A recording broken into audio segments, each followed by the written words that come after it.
Hey,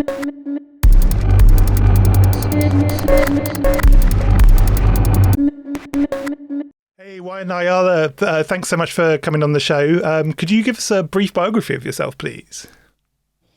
Yeah, thank you for the invite. I appreciate it, man. I'm excited. And to be honest, I'm not that interesting. I am a husband, father, researcher, podcast host of the Juan Podcast. And really, I have always had a thing for history. I've always had a thing for questioning the mainstream narrative. And that's how I'm here. I mean, I have been referred to as an armchair occultist for sometimes. And I get a lot of slack for that, right? Because a lot of the topics that I cover, some of the stuff like alchemy, you have the practical alchemy, right? And then you have the psychological aspect of it. So I'm not an occultist or an alchemist or anything. I'm just a regular guy trying to figure out the secrets of reality one step at a time. That's the way to do it. That's the way to do it.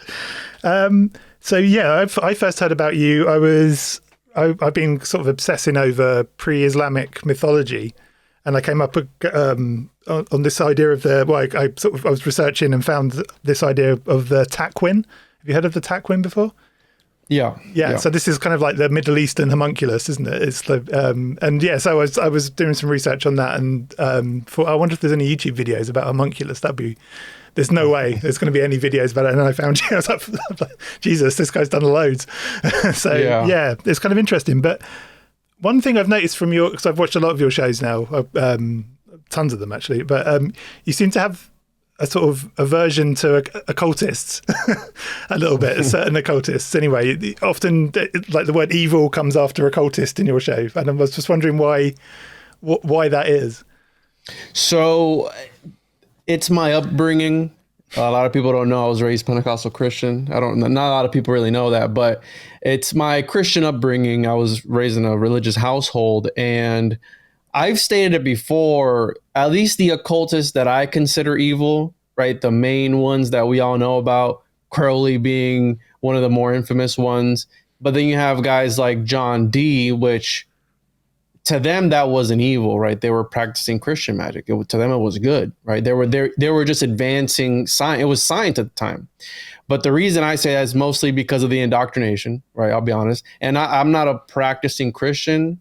I do consider myself Christian, but I'm not the best Christian, okay? As far as the beliefs go, I do believe in a central deity, the source, right? The one. I'm more of an emanationist, maybe, right? Where it's the source, and out of that, then reality comes from that. But I believe that magic, or whatever this thing is, the force, if you will, it's just like Star Wars. I mean, these movies, they have some truth in them, and they use occult principles to show us, right? To de-occult now, but they're not coming out and just saying it. But I think that the magic with a K or a C, whichever one you prefer, I think it's like the force. You can tap into it and you can manipulate these energies to use it for good or for evil. It just so happens, like me and you were chatting, that a lot of stuff that we sometimes do focus on is the more darker aspects, because in my opinion, that's the stuff that I find the most interesting. Yeah. Like we all have like a morbid curiosity, right, when it comes to a lot of these things.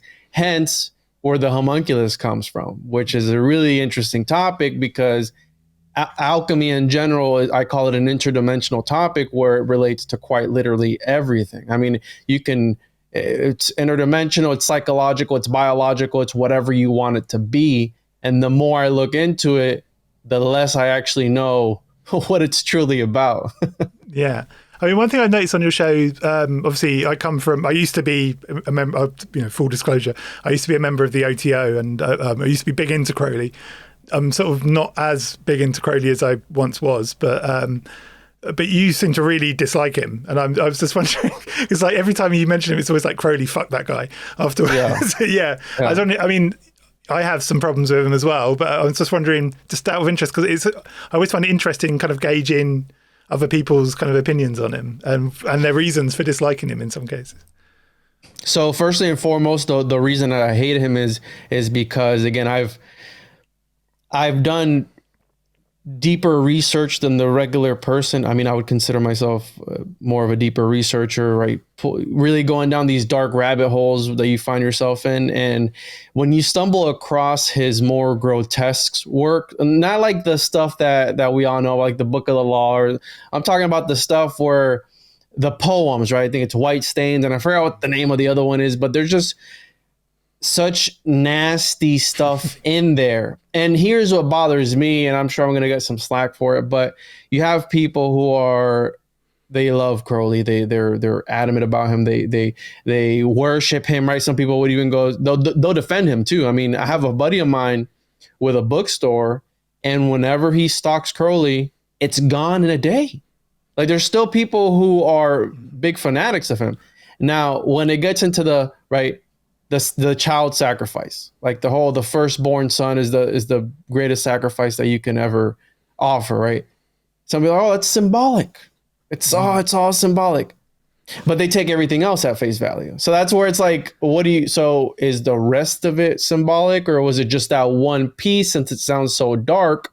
And now I think that Crowley, I wouldn't put it past him if they were doing these things behind the scenes, like the story Moonchild, right? When you read that, I believe that story was actually trying to be done. It was an actual thing, and he just occulted it as a story in order to put it out. Parsons obviously took it at face value, didn't he? And, 100%. Yeah. So, I mean, it's interesting. I think one of the problems with Crowley, I find, especially, with the more kind of conspiracy kind of stuff I listen to, is there seems to be a lot of people that kind of misinterpret what he says. And like we're saying, there's the symbology thing, but then there's also a lot of like, people just don't bother actually looking at the source material a lot of the time. So, the classic example is lamb. People think that lamb is something to do with, for people that don't know what I'm talking about, or maybe I'll flash it up on screen in the edit, but it's like a drawing that Crowley did that looks a bit like a grey alien. And people, for some reason, always associate it with this thing called the Alamantra working. But they're two completely separate things. But the amount of times I see those two things, like, really? Because I thought during that working was when he encountered Lamb. No. Lamb. Lamb appears in like in the Equinox, which is one of Crowley's long voluminous kind of journal things that he put out. Mm-hmm. He publishes an essay by Blavatsky. Actually, I've got it here, weirdly. What's it called? The voice of the silence, with a commentary by Crowley. And in that, he actually puts the picture of Lamb. Mm-hmm. But the thing that always gets missed out is underneath the picture of Lamb, to the left-hand side, there's a little Hebrew symbol, which is always taken out, and basically what it means is it's like seeker of truth, or like Lama, essentially.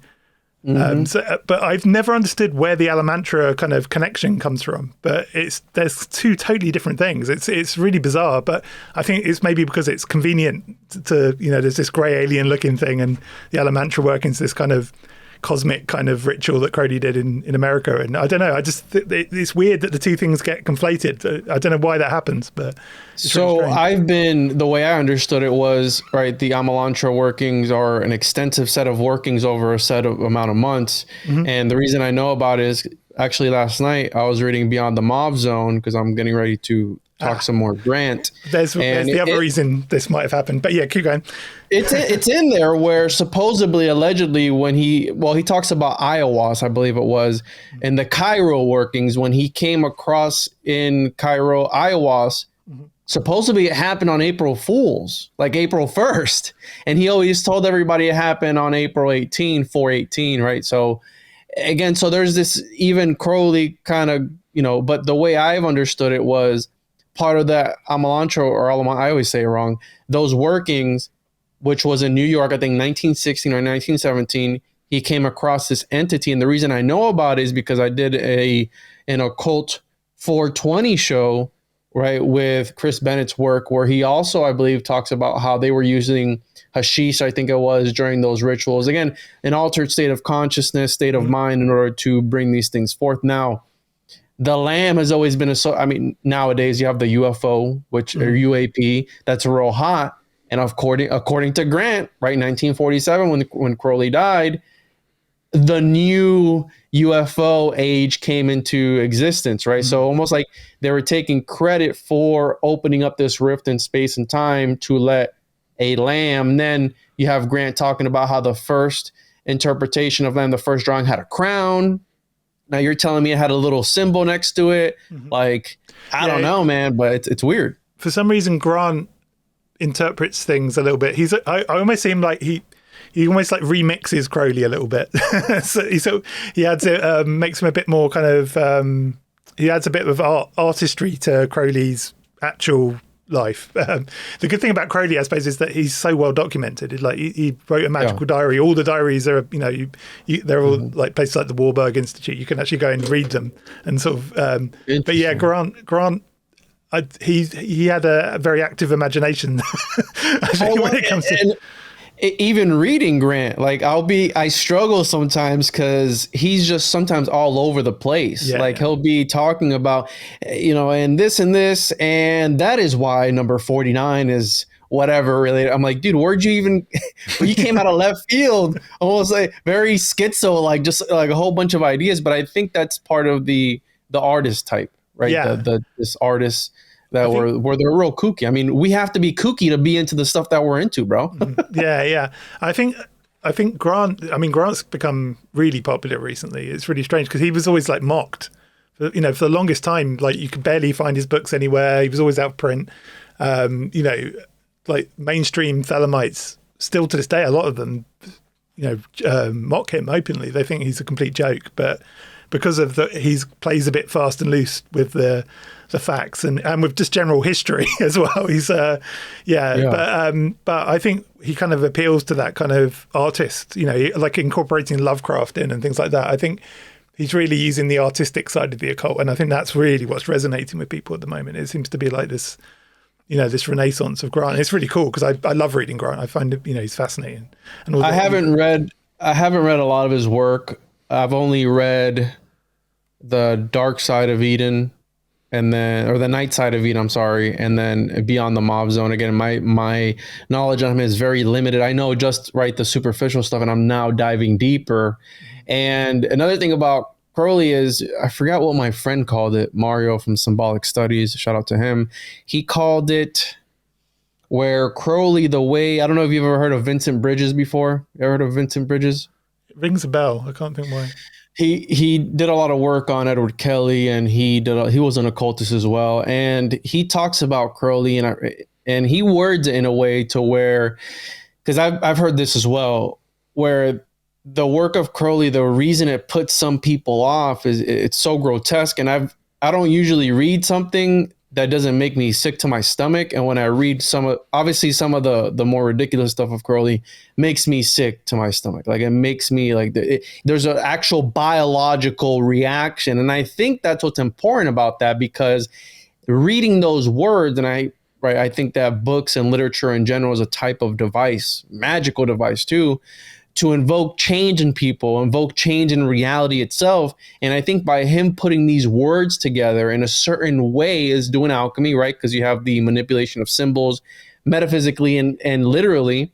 And it's a sort of way to initiate you as well in the works that you're about to do, right? Almost like to disassociate you in some sort of mental way if you can endure what you're reading. Mm-hmm. And I forgot what Mario they called it like something ology, and it was like absurd something, or it's on one of my episodes that I did one time, but he called it something.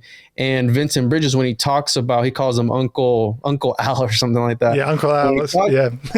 When he's talking, it's like, well, there's a lot of foolishness in there, right? Because like the tarot card, the fool is actually very wise, and he's only a fool to those who don't understand him. Mm-hmm. Right. So you have that aspect of it, and it's there too, right? You have to get through all the BS in order to find the truth if you're willing to sustain the BS, right? Like the endure the whole process. Yeah, the ordeal. It's kind of, we were talking about that in our last episode, actually. The ordeal is like it's a massive part of like initiation and magic in general, really. If you're not willing to kind of, go through the ordeal, then you're not going to, get the prize at the end. You know, it's all kind of. I think that's the same with alchemy as well, isn't it?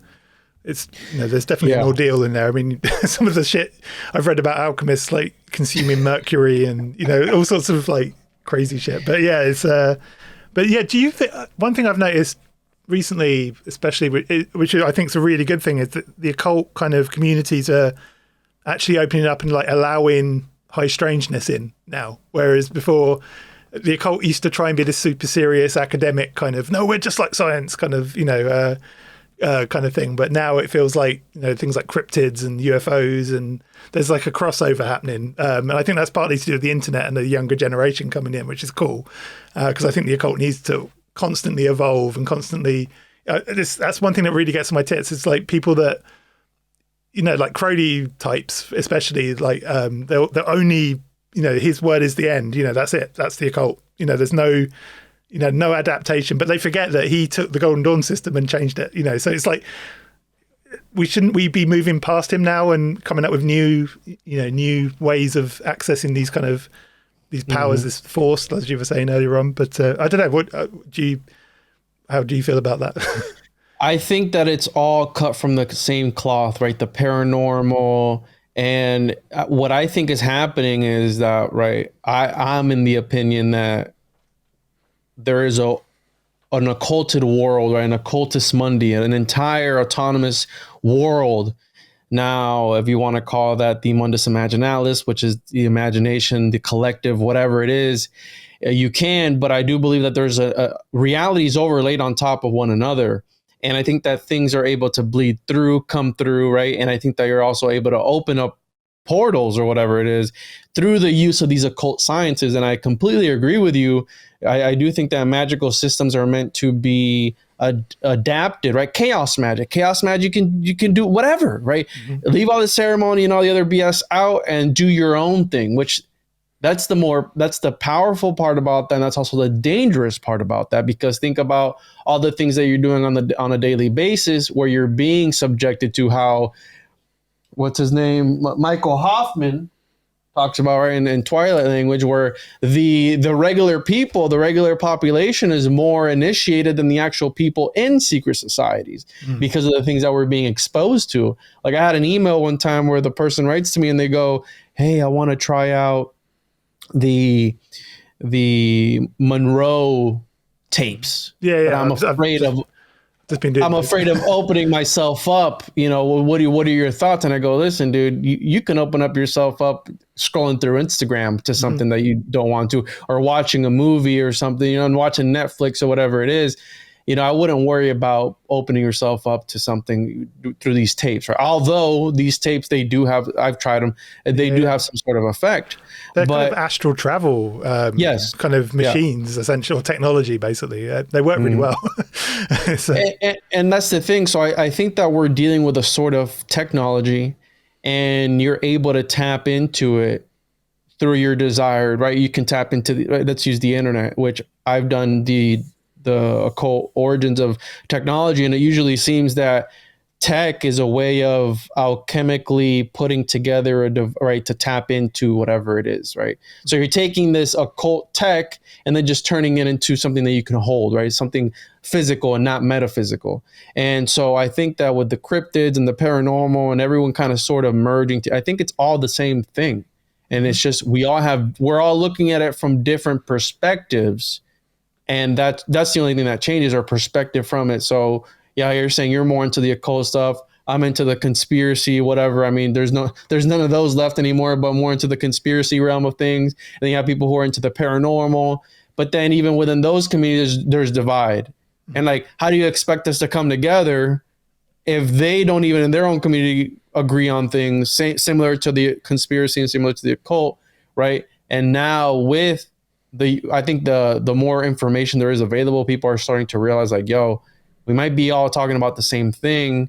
And again, people are pointing it out. I've gone on plenty paranormal podcasts talking about it.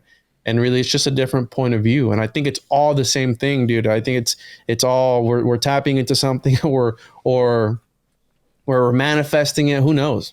It's definitely, I mean, that was kind of Grant's thing, wasn't it? He was kind of convinced that like these paranormal this kind of paranormal crossover with the occult is like, and Alan Greenfield's another really good example. I don't know if you've ever read Secret Cipher of the Euphonauts before, which is like, he's kind of... I've heard about it, but I haven't read it.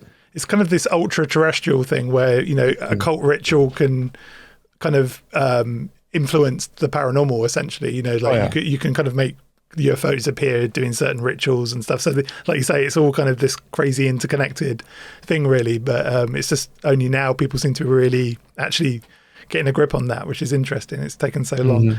But anyway, Homunculus. I've been, you know, interested in alchemy and the occult for a long time, but Homunculus is one of those subjects. It's like I spot it every now and then, but I don't really know a great deal about it. And so I thought, well, bring the man on himself, the Homunculus expert, and you could tell us all about the Homunculus. How did you actually like?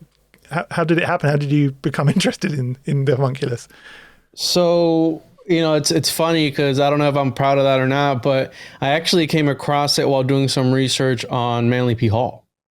I was reading some Manly P. Hall, his journals from, I want to say I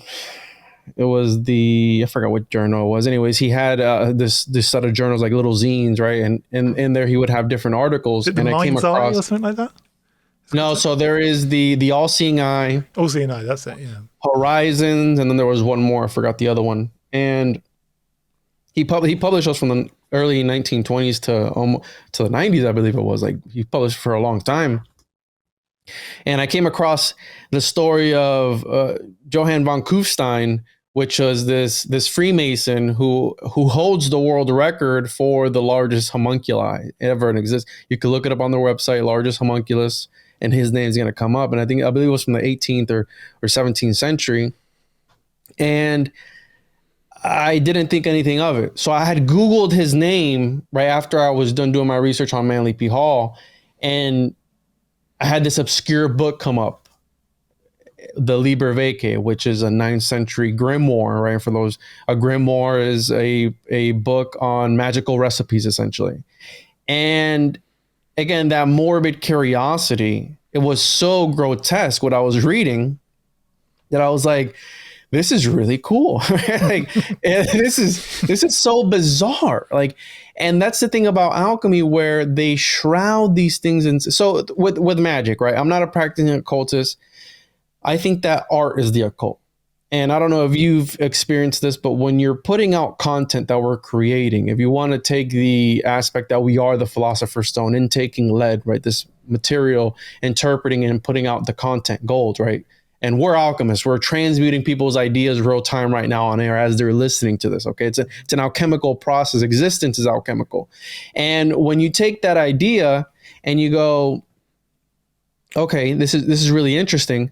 Now, my whole thing with the symbolism is that I often wonder, all these symbols that they're using, if they were actually full of crap or not, the occultists or alchemists, right? And all right, back to the whole occult thing. What if these dudes like Crowley and all them were trolling people? And there wasn't really anything on the other, because that's the other side of me, right? The nihilistic, none of this exists. Mm-hmm. But then why is it in history? Why were these alchemists writing, drawing, doing all these things that they were doing if there wasn't some aspect of reality to it? Over such a really long period of time as well. That's the crazy thing. That's what gets me, bro. So yeah. I'm reading about this creation of, there's irrational and rational animals. And I'm reading it and I go, okay, it's alchemical. Maybe it's symbolic. But what weird symbolism to use as far as the Homunculus Liber Vacae goes. What weird symbolism. And as of recently, one of my co-hosts, we just covered the Liber Vacae because I did a collaboration with Mind Unveiled where he did a whole 10-hour documentary on the Homunculus. I'm about halfway through that at the moment. It's epic, isn't it? Yeah, he really, when he goes in, he goes in. He's a great researcher, and we translated books and everything, text, right, to get the actual account for ourselves and not depend on, right, secondhand sources, whatever it is. So we're taking these Latin texts, German texts, and we're translating rough translations, but we're still getting the gist of what's being said. Now, one of my co-hosts, Paranormal American, he talked about how what if the homunculus was more of a memory device, right? More of something used to refer to other things. So again, occulting the actual material that's being used. But again, what bizarre symbolism to use. And so I'm a researcher. I'm not coming at it from any point of view, right? I interpret things. I come up with my own opinions, but usually when I'm reading the works, I try to be unbiased as I can, except when it comes to Crowley, right? But I'm reading it and I go, okay, we have the three levels of interpretation. You have the actual physical. People are going to take this for face value. You have the symbolic interpretation, right? And then you have the actual, what it actually was. It could have been neither of those, right? They could have been on their own thing, like completely separate, right? There's always three parts to a story. So when I'm reading these things, I go, okay, this is really interesting. But the problem with the occult and alchemy and all these different things is when you're interpreting it, right? And I read this, and I forgot what Rosicrucian book I read this in, but they said something really interesting where they said, when you're reading these texts, to the initiated, it says one thing. To the uninitiated, it says another.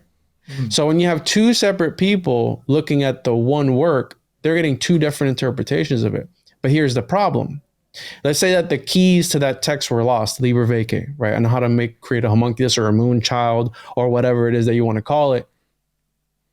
The regular layman guy that stumbled across this like me is going to try and make a homunculus, right? The Florida man is going to try and make a homunculus. Yeah. And he's going to take everything at face value that it says in that text. And that's the dangerous part about the occult, because when you got guys like Crowley talking about, no, you have to sacrifice your firstborn child. That's the most powerful offering that you can. The initiate, oh, that's just the seed, right? You sacrifice your seed. The layman guy's like, no. I got to take it a step above. I got to take it above and beyond. So I'm going to do whatever he says, because this was the guy. This was the main guy. This guy was living it. He was the top dog, right? And that's the dangerous part about it. So when I'm reading these texts and I'm looking at these plates and I'm translating things and I'm looking, I go, there's got to be something here, or was it all just BS? Was it all just LARPing? Was it all just make-believe, role-playing, and the people who were in on it, they were in on it, and those who from the outside, they're looking in, they're going, okay, these guys are insane. Or were they? Because, I like the interpretation. Some people have explained to me the occult. You're not bringing forth a change. You're not doing anything. You're putting yourself in a state of mind to believe that you've brought forth a change. Then you have like the Jungian alchemical aspect of it. You're preparing your mind to bring forth that change. So which is it? Are you actually causing a change in reality, or are you just making yourself believe that you caused a change in reality? That's the big question, isn't it? That's the question with all magic, really. It's, I've seen things from doing magic that I can't explain, but they could be explained away as being in my head, I suppose. But they didn't feel like that. And then obviously, like Lord Duquette always says, it's all in your head. You just have no idea how big your head is. I think that's a really good, quote. But right, Lamb, right, the big head. Yeah. There you go. He's back again. Yeah. But yeah, no, it's that is kind of. I guess that's one of the great questions of magic and the occult, really, isn't it? Is it in your head? I think. I think it's a little bit of both, because right, when somebody, for example.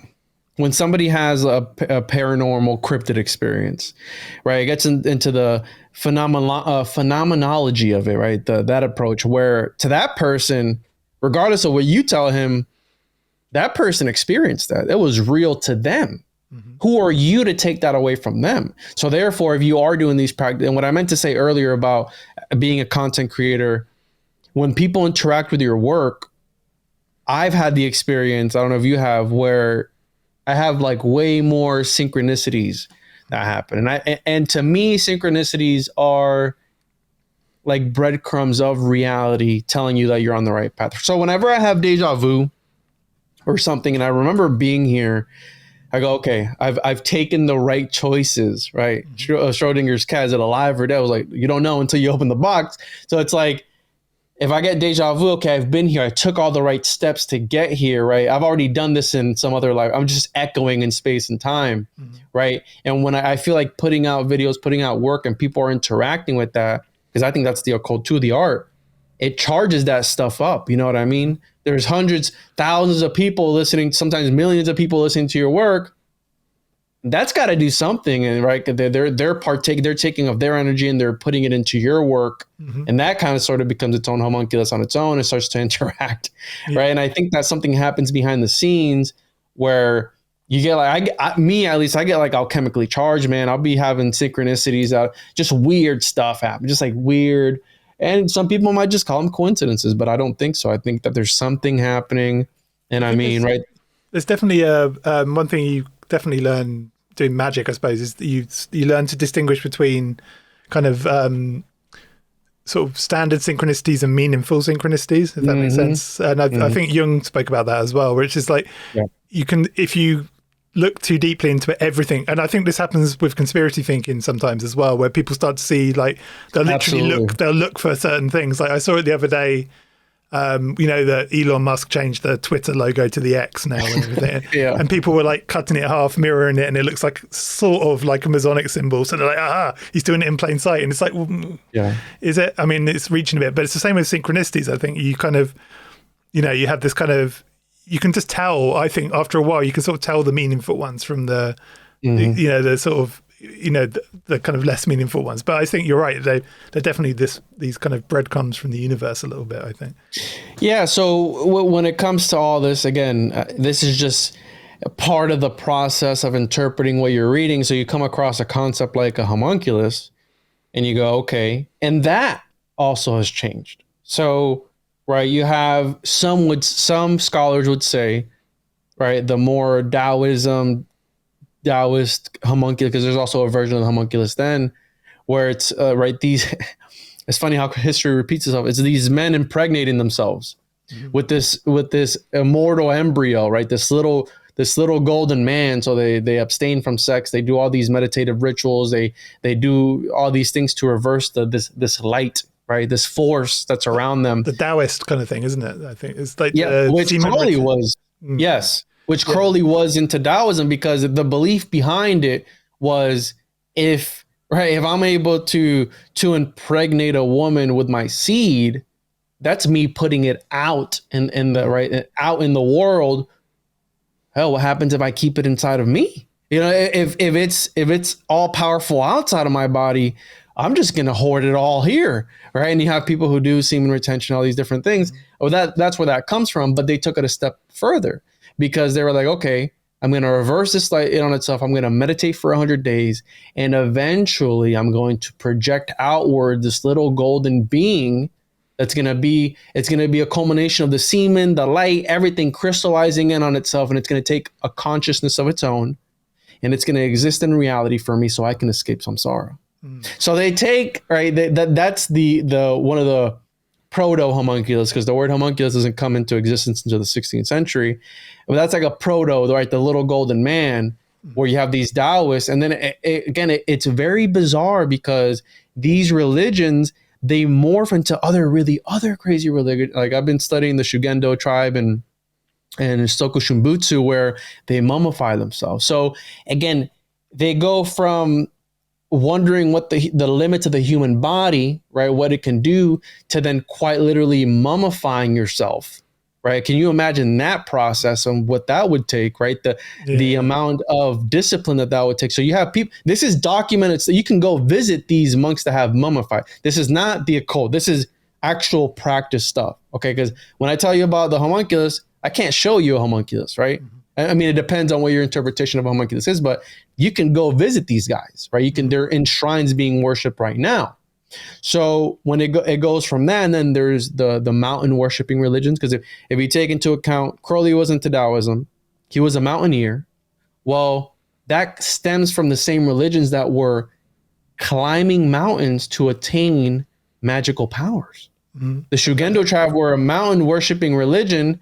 And if you think about like why Crowley and a lot of wealthy people, they like to climb mountains, or take that into account. Like, well, was he obsessed with that because he wanted to obtain magical powers and become shapeshift. It's really bizarre. And these are things in history that when you read about, you go, what's up with that? You know what I mean?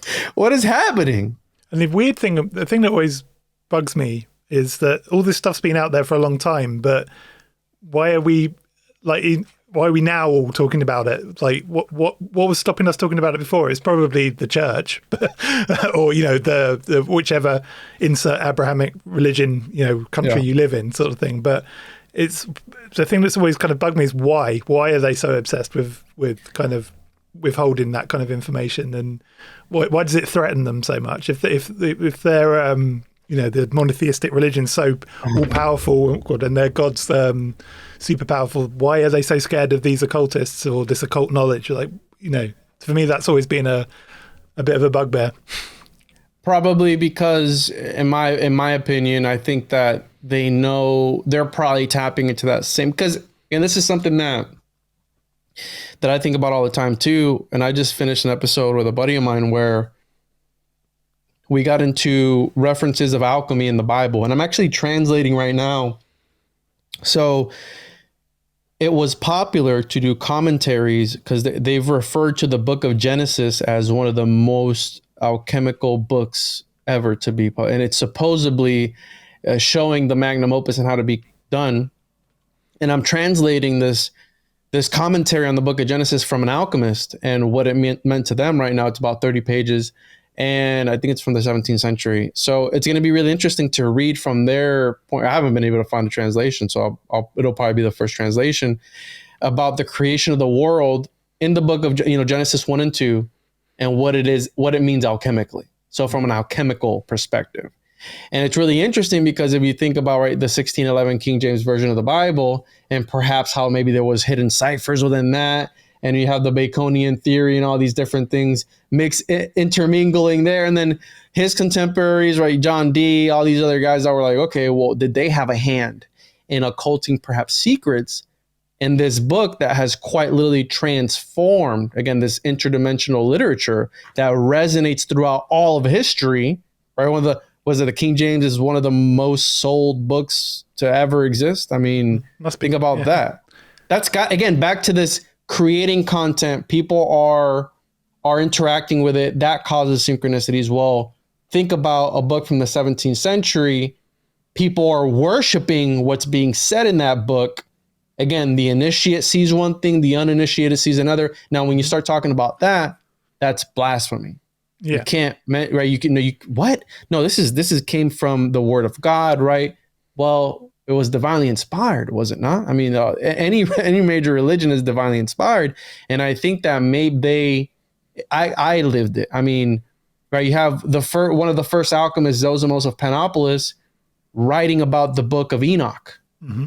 And if you trace back the biblical origins of alchemy, it comes from the fallen angels, or as Grant likes to call them, the aliens, mm-hmm. right? So is this technology that was handed to us of non-human origin, which that's a really popular topic right now, but what's going on there, right? Mm-hmm. So you have this sort of thing where you're able to tap into other dimensions and manipulate reality. And if you follow the origins, right? And then the book of Enoch is non-canon, at least in the canon that I know. It's canon in some other churches, but what were they occulting there? And the story of Enoch itself, where at the end of it all, right, who were the Watchers? Well, the way I've learned that the Watchers were watching the divine alchemists at work create reality. And they passed that knowledge on to the daughters of men, et cetera, et cetera. But you have one of the first alchemists with the oldest piece of literature talking about the book of Enoch. Okay. So I think, and I've ran into this to answer your question, where if you start to look at opposing stories and start to look at extracurricular mythology or fan fiction, whatever you want to call it, it'll change your perspective. And it happened to me when I started to question, hey, why is all the cool stuff left out of the Bible? What do you mean? Like the book of Enoch, this is crazy. Yeah, like the Gospel of Thomas from the Nag Hammadi, all that kind of stuff. Yeah. Yeah, people would tell me, no, don't read that. What do you mean? Yeah, and in fact, don't even read the Old Testament. Just chuck that whole thing out. What are you talking about? You know what I mean? So those were my origins of this whole thing, questioning my religion and then reading about the Gospel of Judas, Gospel of Mary, right? All these different things. You go, wait a minute. there is the opposite of whatever I've thought about. I'm going to hell in somebody else's religion and vice versa. You know what I'm saying? Man. So, and I think that's part of the divide, and the religious experience now, in my opinion, is a brokered experience. You can't achieve divinity if not through us. We need power over that. So when you tell like the Gnostics, what happened to them? Well, they were wiped out. And what happens? What were they preaching? You can achieve divinity through you, right? Gnosis, whatever's sacred to you, can ascend by yourself. You don't need the establishment. The middleman. You know, hey, every week, give your tithings, right? Every single week, you know, and if you're a good little boy or girl, we'll save a seat up the, you know, we'll put in a good word for you. It's like, no. These people were the people who preached against that. They were wiped out. And it makes you wonder why they were wiped out. Because again, they don't want people to understand that you can't, right? You have turned my house into a den of thieves, right? Where it's like, hey, it's within you. I've been reading like I was saying earlier, I've been reading kind of this like pre-Islamic mythology and kind of trying to sort of look for the root of a lot of kind of magical thinking. And I came across the Sabians. Have you heard of them before? They're kind of like like Babylonian times, I think. Yeah, sort of very, very old. But they had, I found this quote about them that kind of resonates with what you were just saying. It was like, the Sabians say that Adam was born from male and female, just like the rest of mankind. They honored him greatly. They said he had come from the moon, that he was a prophet and apostle of the moon. And it's like, hang on a minute. And then from the moon, what the heck? Yeah, and then there's other quotes from people at the time of the Sabians saying that when they sort of bumped into the Sabians, there's this kind of like, they were star worshippers. They were, you know, and it's kind of crazy. The further back you go, you start to think, hang on a minute, this is, it's kind of, maybe Grant's right. So I read that last night where he talked about how the fallen, right, Azazel translates to, or Azazel translates to, I forgot what number, and then he relates that to something else. Again, it's in the Beyond the Mob Zone towards the beginning. And it's really interesting, but that's how it started for me. When you start to question it, people start to not like that. And even with academic works, for example, Lynn Thorndike, where he did a paper on, I forgot what year he was, but he did like a bunch of encyclopedias and stuff. He was a researcher and a scholar, and he did a whole thing on the Liber Vitae, but he left out a lot of information from it because it went against his religious views. So it's not right. They were so think about that. The Liber Vitae is like this obscure piece of literature that was more secretive. A lot of the copies are handwritten. John Dee had 2 copies of it, right? So you had and that would make sense because he had the largest library in Europe at his time, but he had 2 copies of it. They were always handwritten. That has nothing to do with the Bible, right? So much. And yet this scholar felt the need to occult and omit certain things in it because he felt that it wasn't important, because he felt it was too, I forgot what he said, he put it in a certain way, but, and again, take religious scripture into account. So that this is an occult book that has really, a small significance. Now, take into account religious scripture that's going to be in the church, that people are going to be interacting with, that you're asserting a certain amount of control over somebody, you're going to be a lot more pickier about that than you would this obscure. Bro, when I was doing the research for Mind Unveiled, we were coming across texts that had talismans on the pages, right? So they had talismans on the pages, and they would be scratched away, defaced. And when you would look at the explanation as to why that was defaced or scratched away, because it was obviously vandalized. Again, somebody who knows from the church at the time or another opposing faction or whoever, somebody superstitious enough to believe that talisman had power, went in there and they defaced it on purpose. It wasn't like, it got worn. No. It was scratched away because they believed that talisman had power. Now, who defaced it? We don't know. It could have been somebody from the church or somebody, again, who had the work. We don't know. But point being that people will go out of their way to deface things and occult things.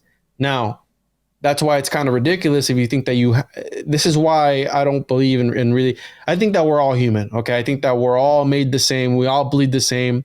But then there's division. There's racial division. There's religious division. There's so much division within ourselves. Like there's only 44,000 denominations of Christianity. There's only 44. I'm sure that they got there.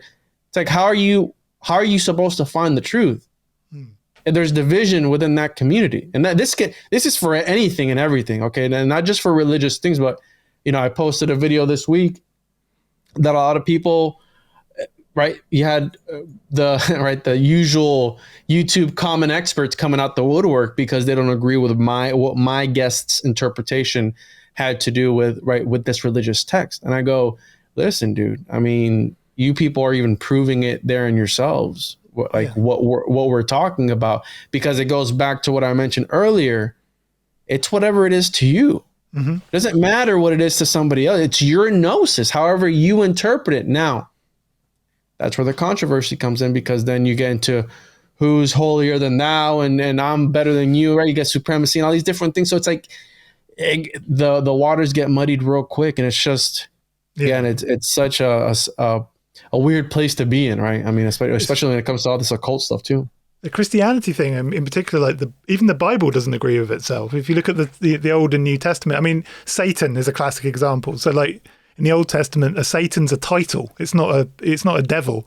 It's like God. So is Christ, if you want to get technical. Yeah, it's like God's persecutor. God sends a Satan down to test man, and then in the New Testament, all of a sudden he's like this kind of this devil, and then people's like interpretation of hell as well. It all comes from like fiction. It comes from Dante and all this kind of stuff. Yeah. So no wonder that people, especially Christians, are like so messed up in terms of there's like you say, it feels like to me like the Bible was built to be divisive almost. Like it was built to be misinterpreted, and it's really it's obviously a very powerful grimoire in some ways, but it's also super confusing. And yeah, I mean, that book has caused, it's been great for some people, but it's caused a lot of shit for some other people. A lot of people have been unalive because of that book and burned at the stake because of that book. And again, superstition in general. But again, it goes back to that idea that we're talking about.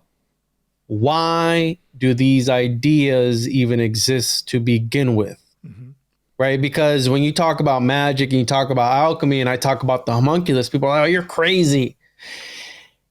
In the Bible, Jesus turned water into wine. Moses parted the Red Sea. Like, Lazarus was raised from the dead. What is that? Yeah. He came back after 3 days.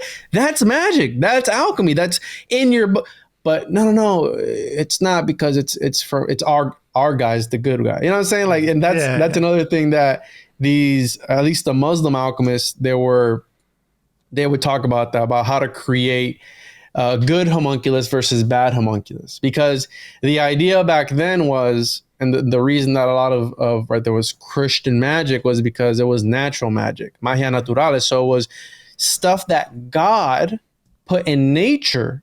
And therefore, hey, if I interact with A plus B and I get C, it's okay, because otherwise God wouldn't have put it on this earth for me to be able to mix these two things and get the result that I got. Mm-hmm. As long as you didn't tap into astral forces from the other side, i.e. demons or whatever, daemons, whatever you want to call them, right? Jinn, whatever. As long as I didn't do that and I just did it myself, it's okay, right? So you have that. And what a way. And again, I have it here. So you have Elias Ashmole, right? Mm-hmm. And I brought this up because he talks about, right, the alchemical origins of how all these biblical patriarchs were able to live for so long, because they had access to the Philosopher's Stone. And in it, I mean, he goes right on and says it here in his intro, where he goes, let me find it here real quick. He talks about how, hey, right here, EA, Elias Ashmole, assures you in not any ways necromantical or devilish, but easy, wondrous, easy, natural, and honest. So this is coming from a guy who was religious in his point in time. And this is how these guys, right? This is the Chemicum, Theatrum Chemicum Britannicum, and it's a work of various alchemical literature that he put together. And a guy who studied alchemy, was a student of alchemy. He's like, hey, it's not devilish. I'm not tapping into any extracurricular forces to get this outcome. Therefore, it's okay. It's honest. It's pure because it comes from nature. Now,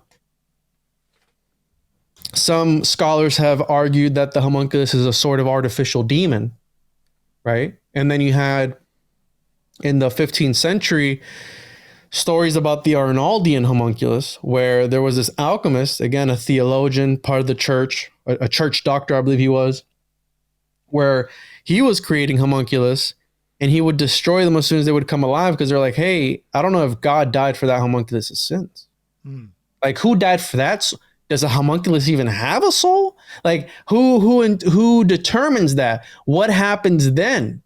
And again, I mean, these were guys in the church, so they were thinking and they were asking these questions. So the ethics of creating a homunculus come into play. And again, it's very weird if it is symbolic. Okay, if it is something that was symbolic and it was just nothing more than a figment of your imagination, why do you care about the ethics of it? And again, as of recently, you had this guy named David Magnus, and Albertus Magnus was, right, it goes down in history as creating a homunculus. And this David Magnus guy is part of the ethics department or something with these new artificial embryos that are being made. And this came out last month, right? So you have almost a sort of alchemical creation. Now they don't even need the seed of man or woman. They just grow it in a lab nowadays. And it's so funny that, I mean, AI is kind of a homunculus in some ways, isn't it? It's a golem. Yeah, absolutely. Yeah. That's the point, actually. We should talk about because I think a lot of people, when I've looked it up online, homunculus, they seem to kind of mix it up with cryptids and like chimera and that kind of thing, but they're separate things. Could you talk a little bit about that kind of separation?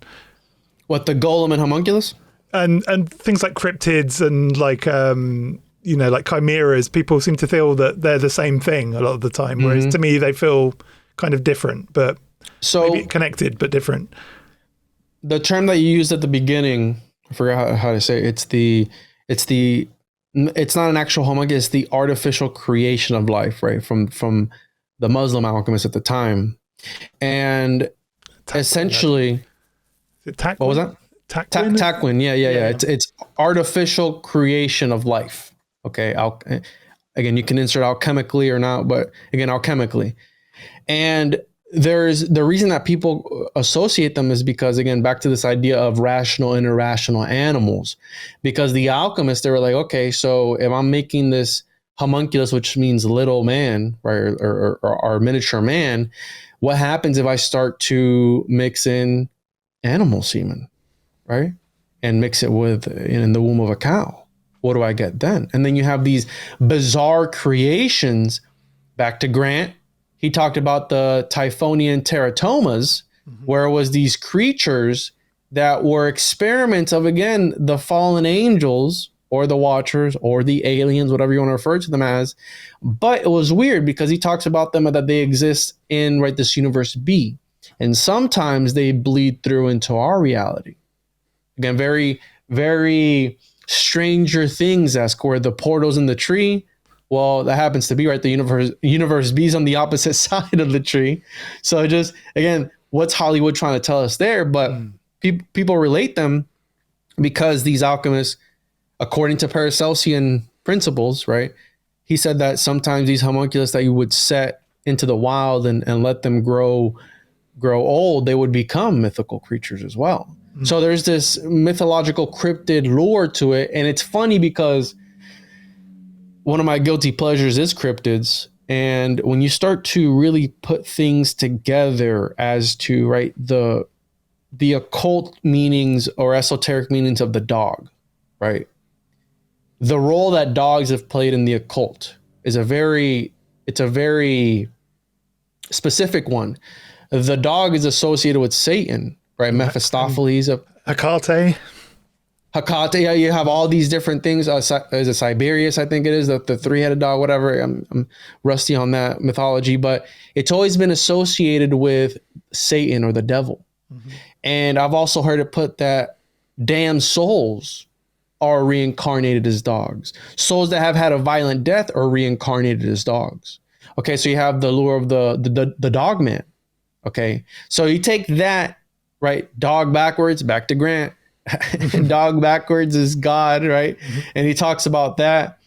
And one of the things that really blew my mind one time when I was reading the Dark Side of Eden, well, Night Side of Eden, was that he attributed and connected the crossing of the abyss ritual with the magical lycanthrope, where it's people who have their failed attempts get tossed into the abyss by the cynosyphilis, right? Or this dog-headed ape-looking thing, dog-headed ape, Bigfoot, dogman, right? Yeah. So you have that connection there. And they get tossed into the abyss, and then he has a little footnote, again, Grant, often attributed to the magical lycanthrope and similar phenomenon. And I'm like, wait a minute, what in the world? So you have these connections where you go, okay, not all of it, but maybe some of these cryptids are part of like these occult rituals. And maybe they are, but not all of them, some of them, because why? Because it's a sort of technology. It is another world that exists that we're able to tap into. And sometimes it bleeds into our own. So at the end of the day, you have these alchemists that, right? The reason people relate them is because it's all about the artificial creation of life that is linked to what? That's linked to God. Because what God giveth, God taketh. So essentially what it really is, it's about becoming a living God, right? Because that's what everybody wants, in my opinion, right? Everybody wants what? Power, money, right? But power. And what a better way than what do all the villains in all these stories, right? They get more power that's beyond their control. And right, the good guy, right? Thanos, we can literally snap you out of existence. Well, he's a god. Nobody can stop him.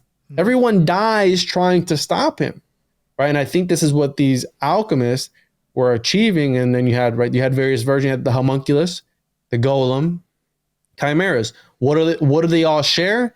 They're all artificially created life. Now they all serve their own purposes. Okay, the homunculus, you dissect it and use its various parts for magical purposes. Okay, depending on what you're trying to do, you can become invisible, impervious to pain. You can do stuff with, you bury it and you can grow a tree quicker. You can do a whole bunch of really bizarre things with it. You can talk and see spirits, demons, etc. And then the golem is more of a cybernetic AI that it's programmed to do one thing and one thing only. Hence the golem of Prague, 16th century Rabbi Judah Ilo, where he used it to protect the ghettos.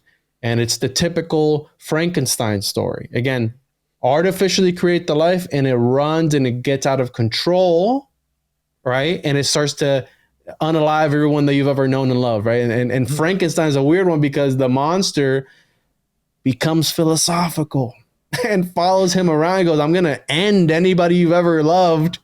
I'm going to take them away from you, right? He learns how to speak and all. So it's more of a different type. But then that story, allegedly, the origins of that story is from Mary Shelley and Percy. They were allegedly obsessed with alchemical manuscripts and books. So supposedly that's been debunked, but who knows? I mean, it's stories that have, again, back to that Moonchild reference where they use this literature to tell stories based on true events. Okay, so yeah, I mean, Crowley did that a lot. I mean, the Book of Lies is another good example of that, where it's kind of poems, but there's sex magic stuff in there that that's real. It's like you were saying, like if you know how to look, it's there, kind of thing. It's for the initiated kind of thing. It's interesting. But one thing I think I heard you talking about this. What's this thing with China and a shipment of dog dicks? That was it was donkey dicks and donkey dicks. That's it. Yeah. Again, this is just me thinking outside the box. I think that the homunculus has. So you mentioned about how Crowley changed the magical operations, right? And even the Golden Dawn took the Enochian system of John Dee and Edward Kelly and changed it because, right, Enochian is a very powerful system. And similar, again, the homunculus technology, Crowley in the 20th century also had switched it around, right? He was doing his own version of the moonchild. You have Marjorie Cameron, you had the Babylon working, which was also Parsons' interpretation of instructions from Crowley. Okay. Mm-hmm. So he was taking Crowley's work and interpreting himself to bring forth this element, incarnate this elemental, right? And Crowley didn't like it either. No, he didn't. Yeah. So I think that it's today, we do have homunculus today. Now, I don't know if you remember, Ukraine had the super soldiers for a while. I know that was a thing where there was like reports of soldiers that were like Captain America, kind of, where they couldn't be unalive for whatever reason. So I was like, oh, that's weird. Well, then there was that shipment that was intercepted with the donkey penises. And the reason that's significant is because in the Liber Vitae, people say it's a mistranslation, and there's various translations of it, but there's a part of it, very bizarre, where it talks about you have to beat the carcass of a cow to a pulp with the penis of a dog. So the largest dog penis you can find. And I think that's what really solidified the homunculus in my like research. Cause again, I like to have fun. I like to mix comedy into all these dark topics. And if you just think of that visual, right, beating a cow carcass with not just any dog penis, but the largest dog penis that you can find, that's pretty funny. You know what I mean? Like that's pretty out there. So I go, well, maybe, right? They were interested. Apparently there's a whole market for exotic animal penises out there, by the way. It's not just donkeys. So I go, okay, that's a weird thing to have, right? And people think it's for fertility. Maybe that's the exoteric. But you don't know what these dudes are doing behind closed doors, right? Maybe they are trying to create homunculi and create super soldiers behind alchemically, right? And they're still sticking with the old tech where they're just beating the cow carcass with a dog dick or a donkey dick, because again, they found that the donkey dick was better for whatever reason, and they're making their homunculus. I don't know. I mean, I'm just reading these texts and interpreting them the best way I can. I don't claim to be an expert, but apparently I'm one of the few that has really taken the subject and looked at it from other, and I'm drawing from other great researchers, scholars, which are probably probably they're probably seeing my work pop up and they're probably shaking their heads at it like this degenerate, you know. It's interesting when you say that. We were talking about this in the last episode, actually. When the kind of governments kind of cross into occult subjects, and accidentally slips out every now and then, like CIA with the Gateway experience, and the Russian government with the Kozyrev mirrors, and all this kind of stuff.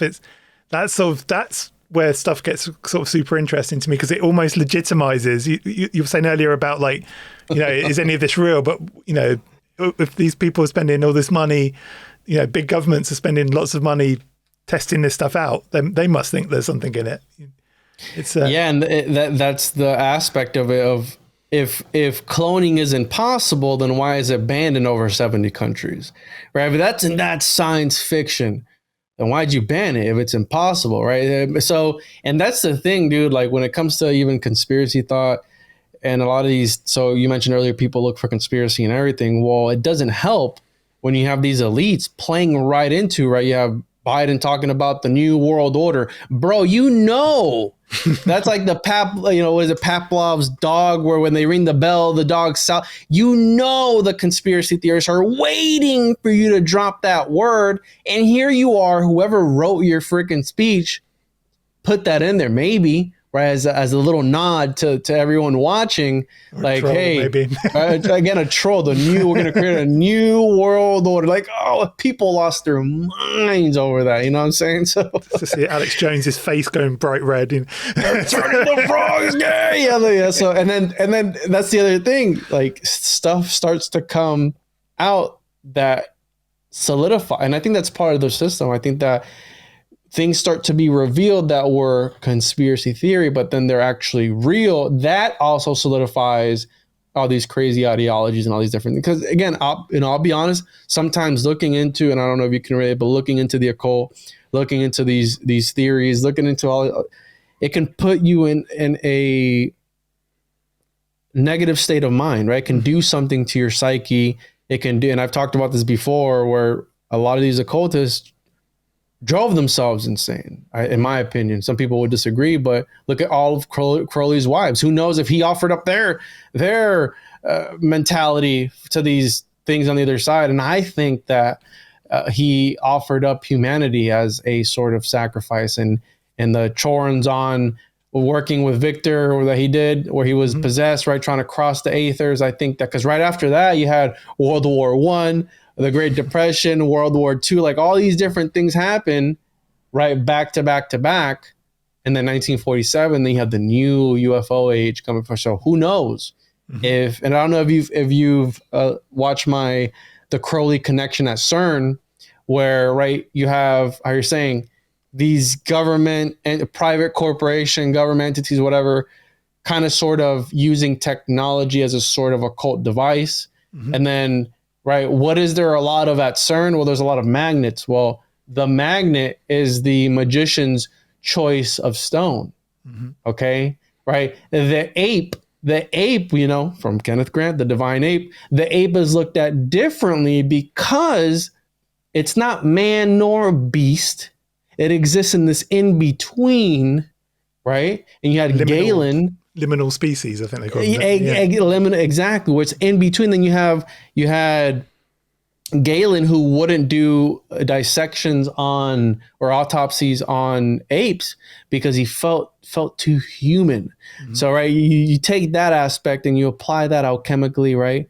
What if they are, right? The one of the newest Frankenstein movies, the thing was like half ape, half man or something, right? So it's like you watch subtly where sometimes these homunculi will pop their heads up in Hollywood or even in real life sometimes. And yeah, I don't know, but I think that a lot of times this stuff is really coming forth now, especially. I don't know if you saw the newest movie, They Cloned Tyrone, on Netflix. No, I haven't seen that yet. Watch that, bro. Watch that, because again, cloning is, again, I believe alchemical, right? The babies in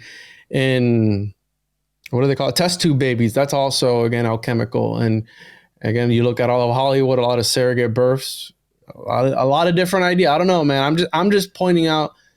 I'm not calling them conspiracy theories anymore. I'm just calling them coincidences. And I point them out and I let people come up with whatever ideas that they want from the ideas being presented. So, would you say a corporation's a homunculus in a way? According to the etymology of the word corporation, that's what it says: artificially created persons by a group of people. That's I'm not making that. That's what the etymology of the word says. Now, you take that in consideration. How I mentioned earlier, magical systems and concepts change throughout time. Another version of a homunculus is a thought form, a tulpa, right? You have those different interpretations of it, like an astral assistant. If you create a mind palace, you can get a homunculus or a servant to help you clean up sometimes for you, right? So you have this idea. The Marsilio Ficino talked about how buildings for these architects back then were homunculus. He called them the homunculus, the actual buildings themselves. The buildings were alive to them back then, and he explained that the way that the manifestation of the building came into existence was right in the ether. It would be, the mind of the architect would be impregnated. It was a fetus in the mind. Then it would be manifested into a model, and the last manifestation would be the actual building itself. And these architects were the demiurges of these buildings, and he referred to them as homunculus because they had artificially created them in some sort of weird alchemical, magical way. And Ficino was, again, a Neoplatonist, so he was thinking of it from that point of view, which the Neoplatonists paved the way for, right, the Christians. I mean, that's just the way, right? Platonism paved the way for Christianity and a lot of other other religions if you follow mainstream history, which a lot of people talk about that also being some sort of fabrication. But buildings are, super important for occultists as well in certain rituals. I mean, the Abramelin ritual, for example, you have to, you're meant to at least have a specific building in with a room facing a specific way. And it's basically like a super elitist ritual that only kind of rich people can afford to actually do properly. It's but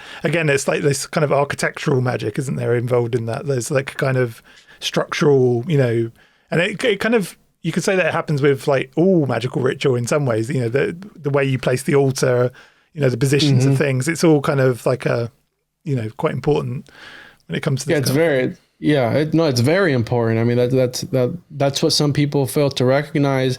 And I've talked about Pythagorean palaces before, where if you use a building to elevate the consciousness within that building, well, you can invert that principle too. You can suppress consciousness within a building. So think about why they want to put people in 15-minute cities.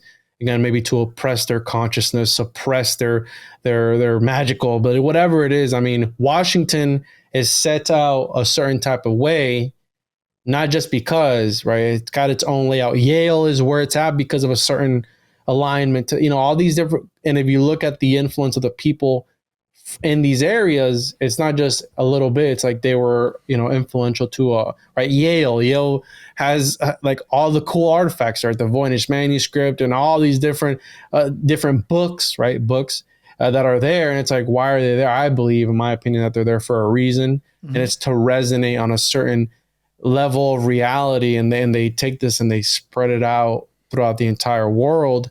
And that's one of the things that people fail to realize, that, right, when somebody calls their building their pet building, it's like, is it alive? And from what I've read, I've come across works where, right, you have the occulted scaffolding. So certain occultists can quite literally open places that would be occulted to the regular, but the way that they put it in the book is the initiates know where these hidden corridors are. Almost like what Harry Potter, when they go through the wall and they go through the other, right, to the train or whatever it is. Well, maybe it's like that, maybe it's not. But again, this occulted scaffolding, and if you apply that concept to everything else, so the movie that you're watching, the occulted scaffolding that was behind the scenes creating that movie, what was the intent of that, right? And then the final product, you can't see the occulted scaffolding because it's been removed, but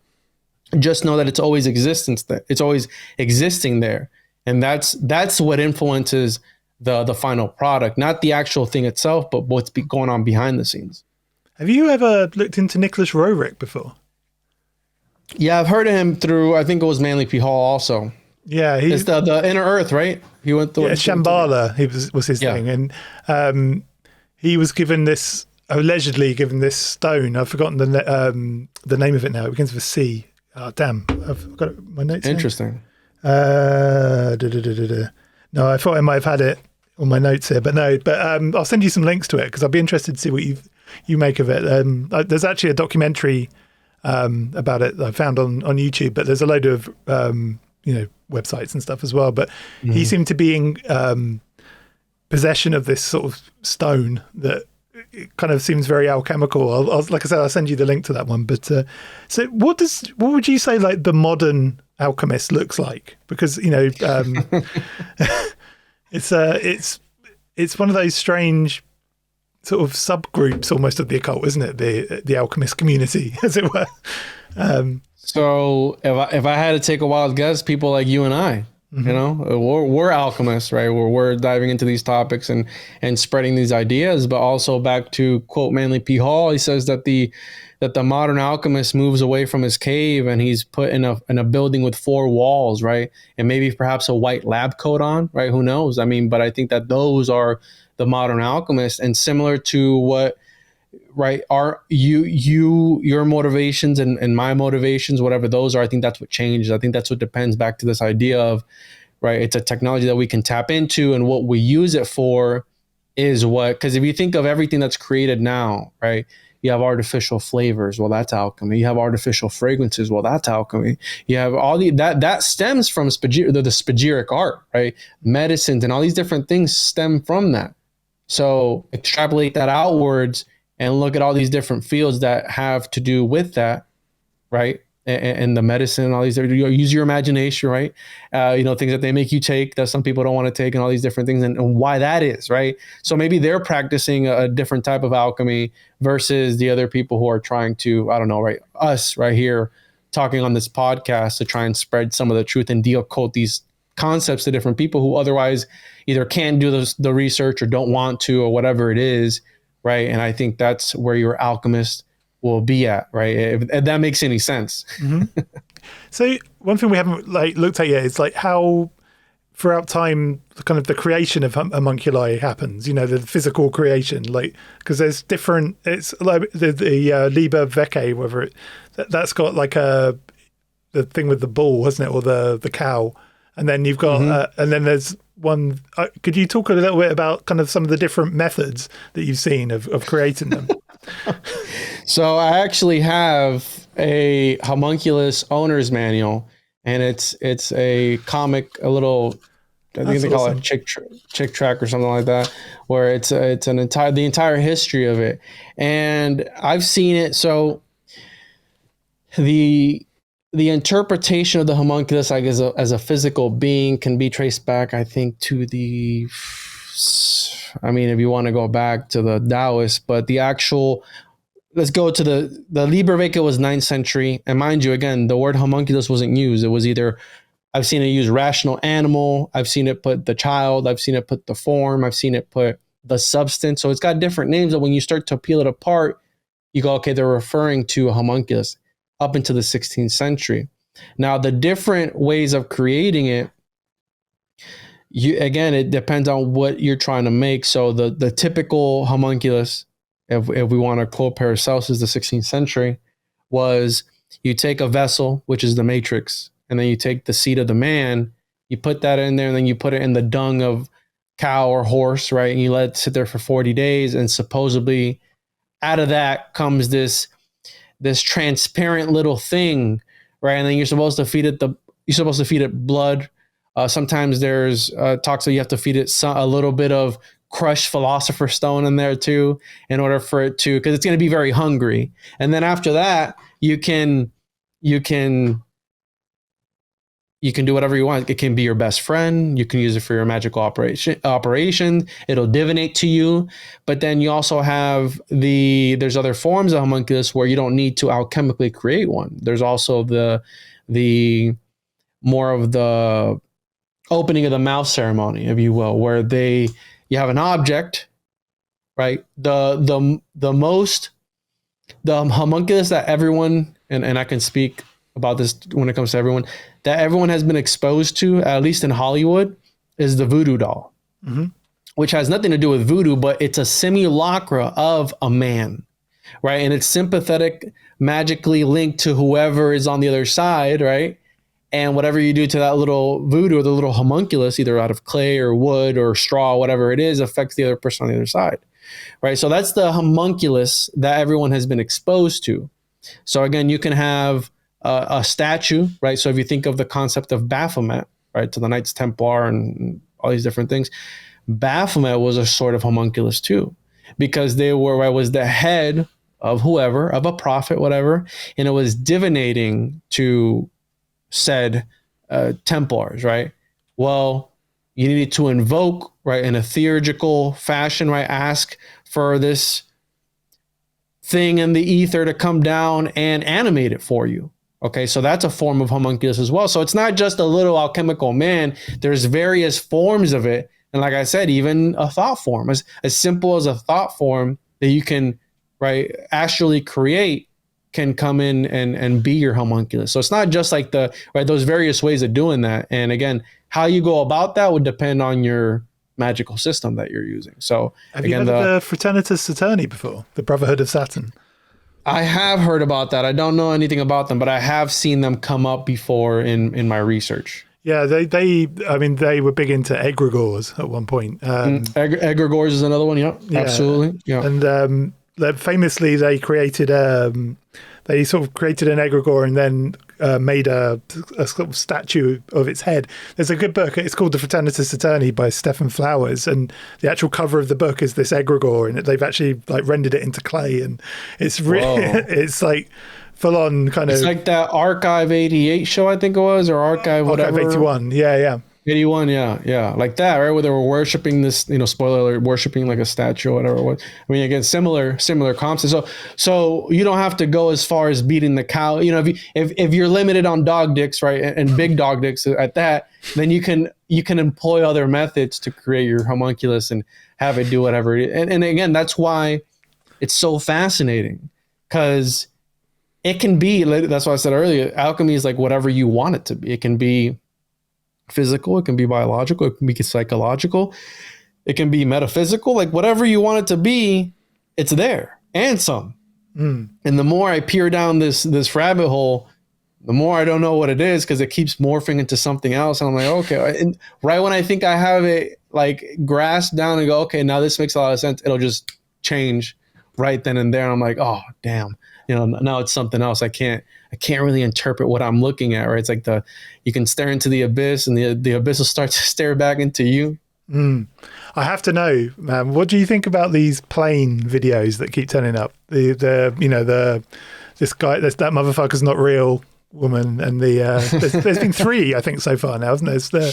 There's her, there's the British guy who freaks out, and then there was a recent one in China as well with the guy that he's saying some weird shit as well. There's like a translation of it where he's talking about like inner earth stuff or like hollow earth, and he's just going absolutely mad on this plane. But yeah, there's like 3, and they all seem to be happening pretty close to each other, which is a bit strange. Or does it seem like that? I mean, that's the powerful part of the media, that it seems like that's happening. I remember when the train derailments were a common phenomenon, right, or an uncommon phenomenon, because until everybody was put onto it. And what I did a video that went viral, and it went viral on YouTube, it went viral on Instagram and Facebook, and it was about that lady, and in it, I'm talking about how for some people, the veil starts to thin down real time, and they start to peek on this other side. Because one of the things that's always interested me is the story of John Dee and Edward Kelly. And it's such a fascinating story with so many parts to it. But this, right, we're talking about the collective consciousness. We're talking about potentially things not being real, or maybe they are real, right? And it just depends on who's, taking the perspective to look at it. And Angela Voss, which is an esotericist, she wrote a story. It's this article or this journal, I forget what it is, by Taikuchi Dai, where he talks about, again, this mundus imaginalis reality, which is this intermediate world between the real and the unreal, like the abyss, right? That exists autonomously. It's there by itself, and it comes from the imagination, right? And the way he puts it, it gushes forth from the imagination. Now, is everyone tapping in and contributing to this mundus imaginalis, or is it just your individual mundus imaginalis? And that's why some people see it from them, and maybe you can't see it as they're seeing it, right? Who knows? But Angela Voss talks about how one of the technologies in order to access this mundus imaginalis, similar to what John Dee and Edward Kelly were doing, where they were scrying. That's what Crowley did too, to look into the aether, the other dimensions, if you will.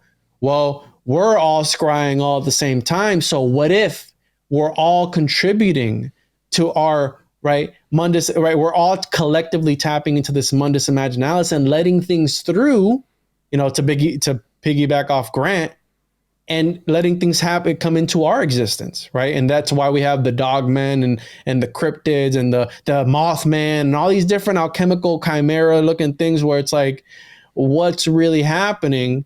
And I think that we're all collectively tapping into that by the use of, we're all scrying all day long. Mm-hmm. What does that do to the mundus imaginalis? And how does that affect it? And is that activating it? I mean, who knows? Because, right, similar to what, I keep talking about Grant because I've been reading his book for the last week.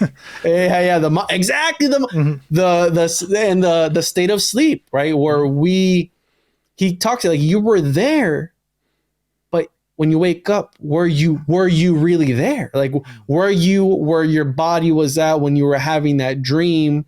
And I don't know about you, but sometimes I'll have dreams where it's like, I wonder if the person in my dream, which is somebody, usually it's somebody that I know in real life, I often wonder if that person is also interacting with me because the dream felt so vivid, right? The dream felt so real.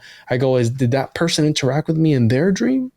What is it when your ear rings? Is somebody's talking about you? Like, oh, like my ear itches or whatever it is. It's like somebody's talking about you. It's like, well, did they see me in this other realm? This altered state of consciousness? Because when we go to sleep and we wake up, we think we're the same person. Are you the same person? Are we in the same reality? Like, we don't know. It's like so many things that I think that the truth is stranger than fiction. There are still things that we don't even understand about our reality that need to be looked into. Or perhaps, bro, it could all be bullshit. None of it is real. I think that's a good place to end it, man. Where's your where can people find you online? So I'm on any major podcast platforms, the Juan Podcast, any major social media platforms, Instagram, Facebook, Twitter, TikTok, at the Juan Podcast. And my website is tjojp.com. And you can get a copy of the Homunculus Owner's Manual. It'll teach you how to take care of your homunculus. No homunculus guaranteed if you follow the instructions in here. There's some missing parts. I have a comic book, and I have also I publish some zines and some other stuff. You can find that all on tjojp.com. Awesome. Well, thanks so much, man. I've really enjoyed this. We'll have to have you back on again, definitely. Yeah, dude, this is really fun. Thank you for inviting me, man. Thank you.